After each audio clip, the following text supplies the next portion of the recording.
India academy में आप लोगों का स्वागत है। आज हम लोग बात करेंगे अपने पेपर एनालिसिस के बारे में जो एचएसएससी ने सीईटी के एग्जाम में 26 तारीख की इवनिंग शिफ्ट में आप लोगों से क्वेश्चन पूछे हैं। उससे रिलेटेड हर एक क्वेश्चन को अच्छे तरीके से डिस्कस करेंगे कि कैसे क्वेश्चन आप लोगों से पूछे गए हैं और उसका आंसर किस ट्रिक के थ्रू आप लोग आसानी से दे सकते थे। तो स्टार्ट करते हैं अपने पहले पॉइंट के साथ कि पहला क्वेश्चन क्या पूछा गया है। बहुत ध्यान से देखिएगा। पहला क्वेश्चन पूछा गया है कि हरियाणा के गुरुग्राम और गुरुग्राम के साथ साथ फरीदाबाद जिले के बारे में बात चल रही है। गुरुग्राम और फरीदाबाद जिले की कौन सी सिंचाई को फरीदाबाद जिले की सिंचाई कौन सी नहर करती है?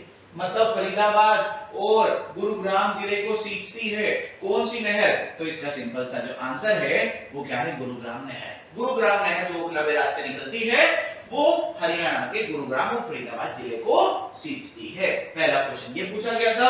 आगे बात कर लेते हैं और कौन सा क्वेश्चन पूछा है एचएसएससी ने आपसे। अगला आता है हरियाणा के सोनीपत जिले। सोनीपत जिले के बारे में पूछ लिया। क्या पूछा? सोनीपत जिले में स्थित एक कंपनी जिसका जापान और फ्रांस के बीच एक संयुक्त उद्यम है। जापान और फ्रांस के सहयोग से सोनीपत जिले में कौन सी कंपनी खुली हुई है?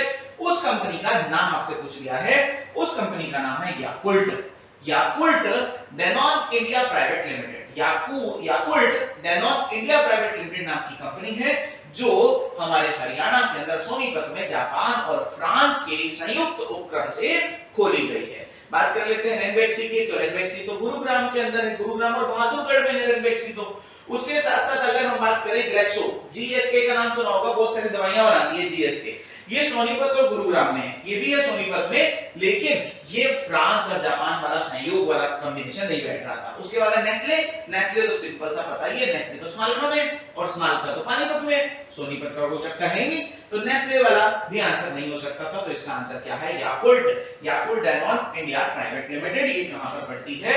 ये सोनीपत के अंदर कंपनी है। आगे बात करते हैं और क्या क्वेश्चन इन्होंने पूछा है। अगला क्वेश्चन देखो, फुलकारी का अर्थ आपको बताना है। सिंपल सा बच्चों वाला क्वेश्चन पूछ लिया। फुलकारी क्या है? तो फुलकारी हरियाणा में शाल बनाने की कला है। फुलकारी हरियाणा में शाल बनाने की कला है। जिसने हरियाणा का थोड़ा सा भी पढ़ा होगा तो ये आंसर आसानी से लगा सकते थे। शाल बनाने की एक कला क्या है? जो शॉल बनाई जाती है, जो महिलाएं ओढ़ती हैं, शॉल बनाने की कला है, वो क्या है? फुलकारी। उसके बाद और कौन सा क्वेश्चन आपसे पूछा गया है? चलो अगला आता है हरियाणा में महिलाओं द्वारा दाहिने हाथ के अंगूठे में पहनी जाने वाली शीशे से जड़ी हुई अंगूठी कौन सी है? दाहिने हाथ के अंगूठे में शीशे से जड़ी हुई अंगूठी बतानी थी। तो अंगूठी कौन सी है? तो यहाँ पर आप लोग अगर थोड़ा सा हरियाणा के आभूषणों के बारे में पढ़ा है, क्योंकि आभूषणों के बारे में तीनों शिफ्ट में क्वेश्चन आया है, ठीक है? तो आभूषणों के बारे में अगर आप लोगों ने पढ़ा है तो वो आंसर क्या है? आरसी। उसको बोलते हैं आरसी। जो शीशे से जड़ी हुई अंगूठी होती है, महिलाएं इसे धारण करती हैं, वो कौन सी है? आरसी। उसे बोलते हैं आरसी। उस अंगूठी को बोलते हैं आरसी, ठीक है? उसके बाद और क्या पूछा? हरियाणा का राष्ट्रपति शासन। कितना सिंपल। हरियाणा में राष्ट्रपति शासन कितनी बार लगा है? सभी को पता है हरियाणा में राष्ट्रपति शासन 3 बार लगा। कब लगा है? 1967, 1977 और 1991। 3 बार हरियाणा के अंदर राष्ट्रपति शासन लगा हरियाणा में, ठीक है? हरियाणा में पूछा, हरियाणा में 3 बार राष्ट्रपति शासन लगा है, 67 में, 77 में और 1991 में। ये पूछा गया है कि हरियाणा में राष्ट्रपति शासन कितनी बार लगा है। उसके बाद और कैसा क्वेश्चन यहाँ पर पूछा गया है आप लोगों से कि हरियाणा में सवांग सम्राट के नाम से, हरियाणा में जो सवांग सम्राट है उसके नाम से कौन लोकप्रिय है? तो लोकप्रिय बंदा पूछा आप लोगों से जो सवांग सम्राट, जिसे हरियाणा का सूर्य कवि भी कहते हैं। सभी को पता है कि हरियाणा का सूर्य कवि कौन है? हरियाणा के सूर्य कवि पंडित लक्ष्मीचंद को सवांग सम्राट के नाम से जाना जाता है, पंडित लक्ष्मीचंद। तो ये भी बहुत ही सिंपल सा क्वेश्चन था। पंडित लक्ष्मीचंद को हरियाणा के अंदर सवांग सम्राट के नाम से जाना जाता है। उसके बाद आगे बात कर लेते हैं और कौन सा क्वेश्चन पूछा गया। चलो ये नॉमिनल जीडीपी का थोड़ा सा इकोनॉमिक्स पढ़ा होता तो कर लेते। नॉमिनल जीडीपी का नाम मात्र सकल घरेलू उत्पाद का क्वेश्चन पूछा गया था। तो नाम मात्र सकल घरेलू उत्पाद होता क्या है? जो भी हमारा वर्तमान बाजार मूल्यों पर मूल्यांकन किया जाता है सकल घरेलू उत्पाद को। तो ये बाजार मूल्यों पर मूल्यांकन किया जाता है। एक क्वेश्चन इकोनॉमिक्स का पूछा ही जा रहा है, ठीक है। जैसे फर्स्ट शिफ्ट में पूछा गया था गिनीज कोएफिशिएंट, वो भी थोड़ा यूनिक था, सिंपल सा नहीं था, लेकिन ये थोड़ा सा सिंपल था। उससे अगर बात करें, कंपैरिजन करें, तो ये क्वेश्चन जो पूछा गया है सकल घरेलू उत्पाद, जो हमारा नॉमिनल जीडीपी है, नॉमिनल जीडीपी के बारे में क्वेश्चन है, सकल घरेलू उत्पाद, ठीक है। तो वर्तमान बाजार मूल्य पर मूल्यांकन किया गया सकल घरेलू उत्पादों से क्या बोलते हैं, नॉमिनल जीडीपी, नाम मात्र जीडीपी के नाम से उसे जाना जाता है।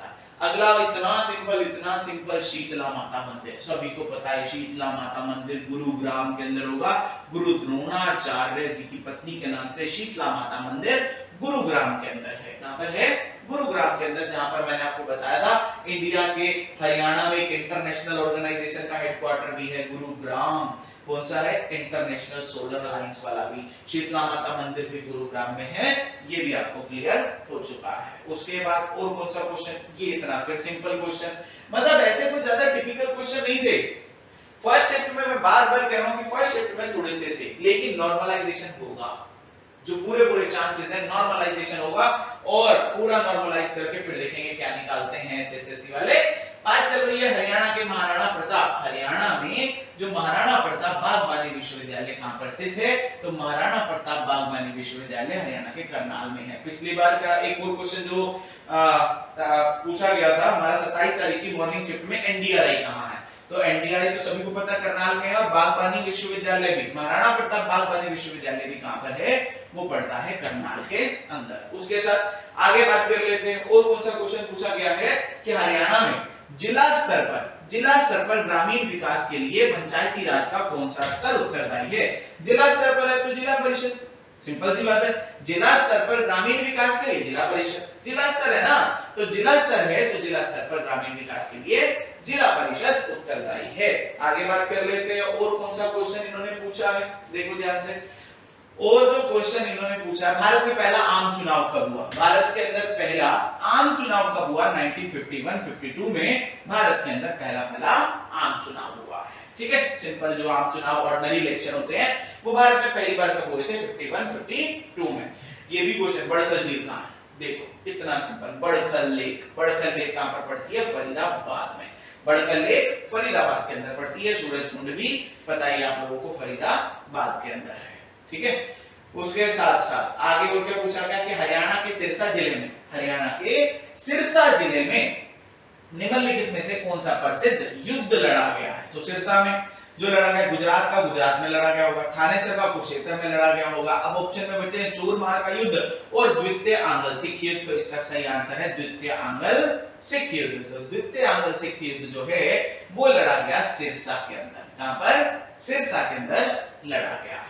उसके बाद और क्या क्वेश्चन पूछे, देख रहे हो आप लोग कितने सही लगा कर आए हो, ठीक है। चलो अगला जो आता है वही क्वेश्चन आया, थोड़ा सा ब्लर है, कोई बात नहीं, मैनेज कर लेना। अगला आता है निम्नलिखित में से कौन सा अंतरराष्ट्रीय गीता महोत्सव 2024 का भागीदारी राज्य था। अंतरराष्ट्रीय गीता महोत्सव, तो जब भी कोई इंटरनेशनल लेवल का, मैंने आपको बताया कि सूरजकुंड मेला हो गया, सूरजकुंड मेले के साथ साथ अगर किसी भी टाइप से आप लोगों का इंटरनेशनल गीता जयंती फेस्टिवल हो गया, इसका थीम स्टेट और थीम कंट्री याद रखना पड़ता है, ठीक है। जिन्होंने क्लासेस लगाई हैं ऑफलाइन भी ऑनलाइन भी, उनको प्रॉपर पता होगा कि ये चीजें करवाई गई थी क्लास में। निम्नलिखित में से कौन सा अंतरराष्ट्रीय गीता महोत्सव का भागीदार राज्य है, भागीदार राज्य के बारे में पूछा है, तो इसका जो भागीदार राज्य बना था वो कौन सा बना था, ओडिशा, याद रखिएगा, ओडिशा इसका भागीदार। और इसका कंट्री कौन सा था, ठीक है, थीम कंट्री, जिसको पार्टनर कंट्री भी बोलते हैं, पार्टनर कंट्री इसका कौन सा था, तंजानिया, ठीक है। तंजानिया जो है इसका पार्टनर कंट्री था, तो याद रखिएगा तंजानिया तो है पार्टनर कंट्री, और पार्टनर स्टेट कौन सा बना था, वो बना था ओडिशा। किसका, अंतरराष्ट्रीय गीता जयंती वाला महोत्सव जो कुरुक्षेत्र के अंदर इंटरनेशनल लेवल का होता है। उसके साथ साथ अगला क्वेश्चन और भी बहुत सिंपल पूछ लिया, राष्ट्रीय मतदाता दिवस, मतदाता दिवस कब मनाया जाता है, तो बहुत ही सिंपल सा 25 जनवरी को मनाया जाता है। कौन सा डे, हमारा मतदाता दिवस, क्लियर है, चलिएगा। उसके बाद हमारा अगला कौन सा क्वेश्चन आता है, आगे इसमें दे रखा है कि भारत के भारत के संविधान में, ये देखो, भारत के संविधान में कहा गया है कि किसी भी व्यक्ति को उसके जीवन या व्यक्तिगत स्वतंत्रता से वंचित नहीं किया जाएगा। सभी को पता है कोई अपनी मर्जी से अपना जीवन जीने का अधिकार है, सभी को पता है फंडामेंटल राइट है, ठीक है। तो फंडामेंटल राइट से भी देखो हर एक शब्द में क्वेश्चन आता है, तो जीने का अधिकार है। लेकिन अगर कानून द्वारा स्थापित प्रक्रिया के अनुसार अगर उसे कुछ भी करना है, लेकिन वो पूरी प्रक्रिया के अनुसार है, तो वो कर सकता है। सिंपल है, कानून द्वारा स्थापित प्रक्रिया के अनुसार वो कुछ भी कर सकता है, लेकिन अदरवाइज उसे जीने का अधिकार, यहाँ पर देखा है जीवन या व्यक्तिगत स्वतंत्रता के अधिकार से वंचित उसे नहीं किया जा सकता है। आगे बात करते हैं और क्वेश्चन पूछा गया, घग्गर हाकरा नदी घाटी को दो भागों में बांटा गया है, जहां वर्षा के मौसम में बाढ़ग्रस्त ना होने वाले उच्चतर क्षेत्र को क्या कहा जाता है। मतलब दो ही मेन क्षेत्र हैं, या तो हमारा खादर है या तो बांगर है। तो घग्गर हाकरा वाला पूछा गया है, अगर घग्गर हाकरा वाला पूछा गया है तो इसका सिंपल क्या है, खादर, ठीक है। कौन सा आंसर है इसका, खादर क्षेत्र जो है वो हमारा ये वाला, ठीक है, वर्षा के मौसम में बाढ़ग्रस्त ना होने वाले उच्चतर क्षेत्रों को कहा जाता है। घग्गर हाकरा का ये क्षेत्र है खादर, ठीक है। ये तो हो गया इसका आंसर खादर, किसने सही लगाया हो तो। उसके बाद मुझे लगता है सबने सही लगाया था। अगला जो आता है और क्या क्वेश्चन पूछा गया, निम्नलिखित में से कौन अंतरिक्ष की यात्रा करने वाली पहली भारतीय मूल की महिला थी और जिसका जन्म हरियाणा के करनाल में हुआ था। तो बच्चे को बताया कि हरियाणा के करनाल में किसका जन्म हुआ था, कल्पना चावला का जन्म हुआ था, और ये अंतरिक्ष की यात्रा करने वाली पहली भारतीय मूल की महिला बनी थी। उसके बाद अगला पीलिया, हरियाणा के बच्चे को पता है कि पीलिया क्या होता है, ठीक है। पीलिया क्या होता है, एक पुत्र के जन्म के बाद बेटी को जो माता पिता भेजते हैं उसे पीलिया बोलते हैं। सभी को पता है पीलिया जो सामान पुत्र के जन्म के बाद जो माता पिता अपनी बेटी को भेजते हैं उसे पीलिया कहा जाता है, ठीक है। उसके बाद 1946 में कैम्ब्रिज विश्वविद्यालय ने कौन सा कंप्यूटर बनाया था, तो कौन सा कंप्यूटर बनाया था कैम्ब्रिज विश्वविद्यालय ने, उसका नाम क्या था, electronic delay storage automatic calculator. तो इसका नाम आप लोगों को याद रखना है, electronic delay storage automatic calculator, ये बनाया गया था। ठीक हो गई बात, बहुत ही सिंपल था। ये थोड़ा सा आता होता तो कर लेते, नहीं तो कोई बात नहीं, ठीक है। आगे बात कर लेते हैं और क्या क्वेश्चन यहाँ पर हमसे पूछा गया है। टांगरी नदी किस नदी की सहायक नदी है, टांगरी नदी किस नदी की सहायक नदी है, ये भी आपसे पूछा गया है। वो है घग्गर नदी की सहायक नदी है, घग्गर नदी की सहायक नदी है टांगरी नदी, ठीक है। टांगरी नदी घग्गर की सहायक नदी है जो शिवालिक से निकलती है। आगे बात करें और क्या क्वेश्चन आपसे पूछा गया है हरियाणा से, ये भी बहुत सिंपल है। हरियाणवी दुल्हनों द्वारा, हरियाणा की जो दुल्हनें हैं, हरियाणा की दुल्हनों द्वारा पहना जाने वाला कौन सा पारंपरिक आभूषण जो है एक सोने की लड़ी में जड़े गोलाकार गहने से बना होता है। सभी को पता है सोने की लड़ी होती है और यहाँ पर ऐसे बड़ा सा आप लोगों ने देखा होगा महिलाएं डालती हैं, उसको बोलते हैं बोरला। क्या बोलते हैं, बोरला जो है सोने की लड़ी से जड़ा हुआ गोलाकार गहना होता है, वो हमारा कौन सा है, वो है बोरला, ठीक है। उसके बाद और क्या क्वेश्चन पूछा गया है, ये तो बहुत सिंपल, नेशनल पार्क। सभी को पता है कि ट्रिक के थ्रू क्लासेस में करवाया गया है नेशनल पार्क। सिंपल, कौन सा, कॉर्बेट नेशनल पार्क, वो राजा जी जिम कॉर्बेट, याद है ना, राजा जी जिम कॉर्बेट, ये कहां पर थे सारे के सारे, ये है हमारा उत्तराखंड के अंदर। सुंदरबन कहां पर है, वेस्ट बंगाल के अंदर। बांधव कान्हा जी को बांधा था, याद करो वो ट्रिक, मध्य प्रदेश के अंदर। सिरस्का सीसी याद करो, राजस्थान के अंदर। तो इसका सही मैच कौन सा कर रहा है देख सकते हैं, कॉर्बेट नेशनल पार्क तो उत्तराखंड के अंदर है, पहले का दूसरा सिर्फ इसी में ही है। अगर एक भी पता होता, सिर्फ एक भी पता होता तब भी आंसर लगा सकते थे, सिंगल से भी, ठीक है। तो ये भी कोई ज्यादा मुश्किल वाला काम नहीं था मेरे हिसाब से, इससे सिंपल क्वेश्चन एचएसएससी और नहीं पूछ सकता है। उसके बाद और क्या क्वेश्चन पूछा गया है, हरियाणा के अंदर चोखीधानी कहां है, चोखीधानी जहां पर आप लोग कभी खाना खाने गए हो, बहुत अच्छी जगह है चोखीधानी कहां पर पड़ती है, सोनीपत के अंदर, ठीक है। एक रेस्टोरेंट टाइप सा है, पूरा का पूरा ना राजस्थान की थीम पे बना हुआ है चोखीधानी हरियाणा के अंदर, सोनीपत के अंदर है। उसके बाद और क्या क्वेश्चन आप लोगों से पूछे गए हैं, अगला अगला आता है हमारा इससे रिलेटेड चालुक्य वास्तुकला। चालुक्य वास्तुकला शैली निम्नलिखित में से किस, निम्नलिखित में से चालुक्य जो वास्तुकला है किस वास्तुकला क्षेत्र का अद्वितीय संश्लेषण है, अद्वितीय संश्लेषण है चालुक्य। ये भी थोड़ा सा यूनिक सा क्वेश्चन था, लेकिन अगर पढ़ा होता तो बता सकते थे। द्रविड़ और नागर, द्रविड़ और नागर, द्रविड़ और नागर जो है वो हमारी अद्वितीय संश्लेषण है किसका, चालुक्य वास्तुकला शैली का। और क्या क्वेश्चन पूछा गया इसमें, कौन सा निम्नलिखित में से हरियाणवी गायकों में से 1930 1940 के दशकों में हिंदी सिनेमा में जो नाम था वो मेरे हिसाब से इनका था जोराबाई अंबालेवाली का। जोराबाई अंबालेवाली का नाम था 1930 से 40 के दशक में गजलों की फील्ड में, हिंदी सिनेमा के गजलों की फील्ड में जोराबाई अंबालेवाली का नाम था। ठीक है, चलो मुझे लग रहा है कि आंसर आप लोगों ने सारों ने सही लगाए हैं। और अगला आता है हरियाणा में निम्नलिखित में से कौन सी परियोजना अफ्रीका के ग्रेट ग्रीन वॉल से प्रेरित है, अफ्रीका के ग्रेट ग्रीन वॉल से प्रेरित है कौन सी परियोजना, तो ये हमारी कौन सी है, अरावली।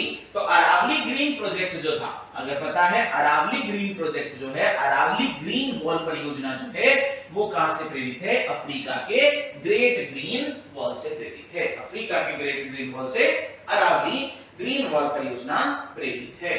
उसके बाद और कौन सा क्वेश्चन पूछा गया है यहाँ पर देखें, चलो उसके बाद अगला आता है हमारा हरियाणा में किस क्षेत्र में मौसमी नदी मारकंडा निकलती है।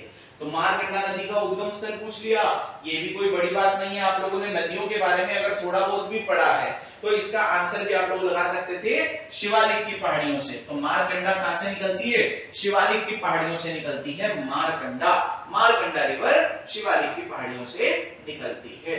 उसके बाद और बात कर लेते हैं, और हरियाणा से क्या पूछा गया, हरियाणा में पुरुषों द्वारा, हरियाणा में पुरुषों द्वारा गले में पहने जाने वाले ऊनी मफलर का नाम क्या है। ऊनी मफलर का नाम है गुलीबंद, गुलीबंद, गले में गुलीबंद, गले में गुलीबंद ऊनी मफलर जो होता है हरियाणा में पुरुषों द्वारा पहने जाने वाला गुलीबंद है। तो ये भी बहुत ही सिंपल था, अगर हरियाणा में रहते हो तो ये चीजें तो पता ही होंगी।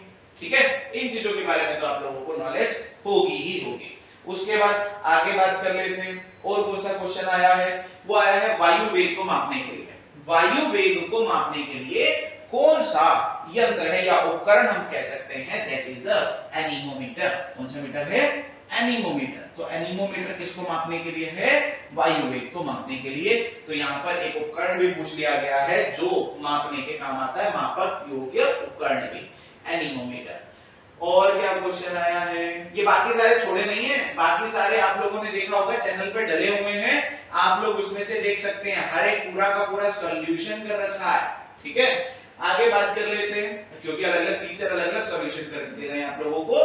हरियाणा में किस जिले में परफेटी वैन मेला, परफेटी वैन मेली इंडिया स्थित है। तो ये परफेटी वैन मिली की बात चल रही है, तो परफेटी वैन मिली तो ये है क्या, बेसिकली अगर बात कर लो तो परफेटी वैन मिली तो एक प्लांट है।